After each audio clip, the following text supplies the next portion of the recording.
नमस्कार, लोकसंदेश न्यूजमध्ये आपले स्वागत। मी स्मिता यादव।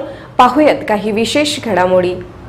शिवजयंती निमित्त राजश्री शाहू मल्टीस्टेट शाखा भोकरदन सार्वजनिक शिवजयंती उत्सव समिती यांच्या संयुक्त विद्यमानानं आयोजित भव्य रक्तदान शिबिर आज उत्साहात पार पडले। या शिबिरास रक्तदात्यांना उत्स्फूर्त प्रतिसाद दिलाय।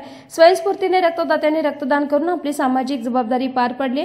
या शिबिराला राजश्री शाहू मल्टीस्टेटचे विभागीय व्यवस्थापक किरण बोर्डे, ऑडिट प्रमुख मंगेश भोंडे, भोकरदन शाखेचे शाखा व्यवस्थापक कृष्णा कड, मारुती जाधव, अमोल गावंडे, गजानन लहाने, अमोल पवार, गणेश तायडे, भास्कर जाधव, कर्मचारी वृंद उपस्थित होते। सार्वजनिक शिवजयंती उत्सव समितीचे अध्यक्ष विकास जाधव, समितीचे पदाधिकारी सुरेश पाटील तळेकर, काकासाहेब साबळे, केशव पाटील जंजाळ, विष्णू पाटील गाढे, अप्पासाहेब जाधव, सतीश बापू रोकडे, नंदू पाटील गिरे, रामेश्वर जंजाळ, दिलीप कड, कृष्णा पाबळे, नारायण लोखंडे, अमोल शिंदे, कृष्णा जंजाळ, धनिकचे शाखा व्यवस्थापक समाधान शिंदे यांसह विविध मान्यवरांची उपस्थिती पाहायला मिळाली।